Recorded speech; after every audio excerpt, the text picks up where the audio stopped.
জাতীয় দলের coach Javier কাবরেরার সাথে চুক্তি বাড়াবে না বাফুফে। শেষ হচ্ছে 4 বছরের বেশি সময়ের পথ চলা। সাফল্যের চেয়ে যেখানে ব্যর্থতাই ছিল বেশি। অবশেষে জাতীয় দল ব্যবস্থাপনা কমিটির সভায় সর্বসম্মতিক্রমে নতুন কোচ নিয়োগ প্রক্রিয়া শুরুর সিদ্ধান্ত হয়েছে। একটা অধ্যায়ের সমাপ্তি। বাংলাদেশের সাথে হাভিয়ের কাবরেরার দীর্ঘ 4 বছর 3 মাসের অধ্যায় শেষ হতে চলেছে। 2022 সালের জানুয়ারিতে শুরু হয়েছিল যে যাত্রা, কাগজে কলমে 30 এপ্রিল পর্যন্ত চুক্তি থাকলেও খেলা নেই, তাই কাজও নেই স্প্যানিশ কোচের। আর চুক্তি যে বাড়ছে না তার সিদ্ধান্ত এসেছে জাতীয় দল ব্যবস্থাপনা কমিটির শনিবারের সভায়। কাবরেরার বিরুদ্ধে আগে থেকে ফেডারেশন কর্তাদের কেউ কেউ সামাজিক যোগাযোগ মাধ্যমে সমর্থকদের বড় একটা অংশ বিপক্ষে ছিল। এবার জাতীয় দল ব্যবস্থাপনা কমিটিও সর্বসম্মতিক্রমে সিদ্ধান্ত নিয়েছে তার চুক্তি নবায়ন না করতে। এর আগে 3 দফা মেয়াদ বেড়েছে তার। সাফল্য এনে দিতে পারেননি কাবরেরা। না বাংলাদেশকে সাফ চ্যাম্পিয়ন করতে পেরেছেন, না হামজা, সমিত, ফাহমিদুলদের নিয়ে এশিয়ান কাপের মূল পর্বে নিয়ে গেছেন।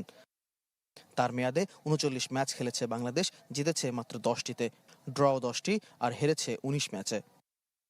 যে 10 জয় তার সবচেয়ে বড়টি ভারতের বিপক্ষে, 3টি করে ভুটান ও মালদ্বীপের বিপক্ষে, 2টি কম্বোডিয়া আর 1টি সিশেলসের বিপক্ষে। কাবরেরা যখন দায়িত্ব নিয়েছিলেন তখন র্যাঙ্কিংয়ে বাংলাদেশ ছিল 186, সময়ের পরিক্রমায় তা 192তেও নেমেছিল। এখন সবশেষ 181। 30 এপ্রিল পর্যন্ত কাবরেরার চুক্তি থাকায় নতুন কোচ নিয়োগের প্রক্রিয়া শুরু হবে 1 মে। সে এখন পর্যন্ত আমাদের আছে। 30 তারিখের পরে ইন্টারভিউর পরিপ্রেক্ষিতে আমাদের ন্যাশনাল টিম ম্যানেজমেন্ট কমিটি, আমাদের তাবিদ আওয়ালের নেতৃত্বে আমাদের যেনারা থাকবেন তেনারা ডিসাইড করবেন কোন কোচকে পরবর্তীতে রাখবে।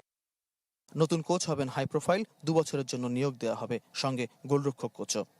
আগামী 2 বছরের জন্য কোচ নিয়োগ দিব এবং আমরা এখন থেকেই একটা গোলকিপিং কোচকে আমরা 2 বছরের জন্য নিয়োগ দিব এবং তারও আমরা খোঁজ খবর আজকে থেকে আমরা শুরু করে দিয়েছি। কাবরেরা অধ্যায় শেষ হলেও তার জন্য থাকছে নতুন করে আবেদনের সুযোগ। ফয়জুল ইসলাম, চ্যানেল 24, ঢাকা।